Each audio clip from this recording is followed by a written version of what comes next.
KPK menetapkan Hakim Agung berinisial ST alias Sudrajat Dimyati sebagai tersangka dalam kasus dugaan suap dan pungutan liar terkait perkara di Mahkamah Agung. Sudrajat ditetapkan menjadi tersangka bersama dengan total 10 tersangka lain. Ketua KPK Firly Bahuri mengatakan pihaknya telah mengantongi alat bukti yang cukup untuk menaikkan perkara ini ke tingkat penyidikan. Dijelaskan Firly, selain Sudrajat Dimyati, para tersangka lain adalah Eli Tripangestu selaku Hakim Justisial atau Panitera pengganti Mahkamah Agung, Desi Yustria, dan juga Muhajir Habibi selaku PNS Kepaniteraan Mahkamah Agung, kemudian Redi dan Al-Basri yang merupakan PNS di MA. Kemudian tersangka Yosep Parera dan Eko Suparno sebagai pengacara, Haryanto Tanaika dan Ivan Dwi Kusuma Suyanto dari pihak Singapura sebesar 205.000 dolar Singapura atau setara dengan 2,6 miliar rupiah.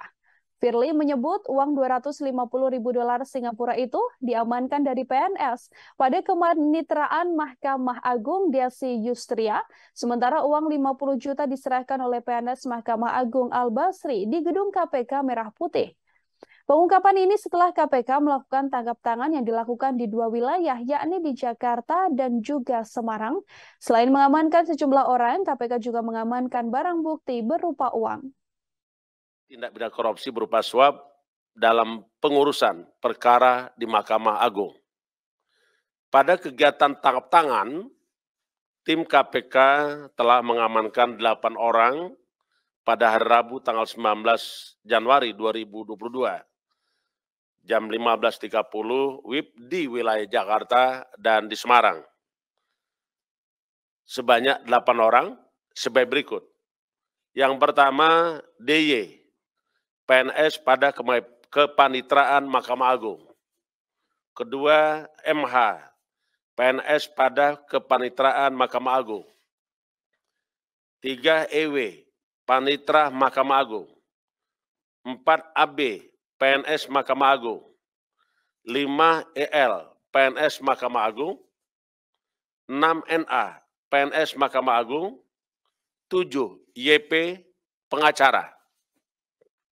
8, ES, pengacara. Ada 8 ya yang udah kita tangkap kemarin. Adapun kronologis tangkap tangan sebagai berikut. Menindaklanjuti pengaduan dan laporan masyarakat, KPK meminta informasi dugaan adanya, KPK menerima informasi dugaan adanya penyerahan sejumlah uang kepada hakim atau yang mewakilinya terkait penanganan perkara di Mahkamah Agung. Rabu tanggal 21 September 2022 sekitar jam 16.00 tim KPK berdasarkan informasi tersebut bahwa telah terjadi penyerahan sejumlah uang dalam bentuk tunai dari saudara ES kepada DY sebagai representasi SD di salah satu hotel di Bekasi. Selang beberapa waktu, Kamis sekitar 01.00 dini hari, tim KPK kemudian bergerak dan mengamankan DY di rumahnya beserta uang tunai sejumlah 205.000 Singapura dolar. Secara terpisah, tim KPK juga langsung mencari dan mengamankan YP dan ES yang berada di wilayah Semarang, Jawa Tengah, guna dilakukan permintaan keterangan. Jadi ada 2 orang yang diambil di Semarang ya. Para pihak yang diamankan beserta barang bukti kemudian dibawa ke Jakarta untuk dilakukan pemeriksaan lanjutan di Gedung Merah Putih KPK. Selain itu, AB juga hadir ke Gedung Merah Putih KPK dan menyerahkan uang tunai sebesar 50 juta rupiah. Sehingga KPK telah berhasil mengamankan barang bukti berupa uang tunai sebesar 205.000 Singapura dolar dan 50 juta rupiah. Dari pengumpulan berbagai informasi disertai bahan keterangan terkait dengan dugaan tindak pidana korupsi dimaksud, KPK kemudian melakukan penyelidikan dalam upaya menemukan adanya suatu peristiwa pidana, sehingga ditemukan adanya bukti permulaan cukup.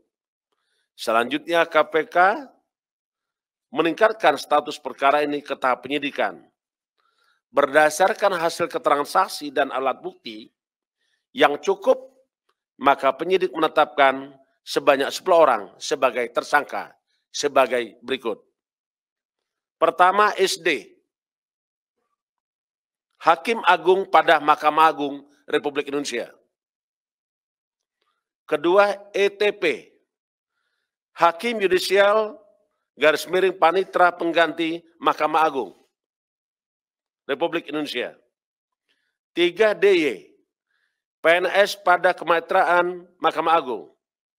4, MH, PNS pada Kepanitraan Mahkamah Agung. 5, RD, PNS Mahkamah Agung. 6, AB, PNS Mahkamah Agung. 7, YP, pengacara. 8, ES, pengacara. 9, HT, swasta, debitur koperasi simpan pinjam, ED. 10, IDKS, swasta, debitur koperasi simpan pinjam. Terima kasih sudah nonton. Jangan lupa like, subscribe, dan share ya.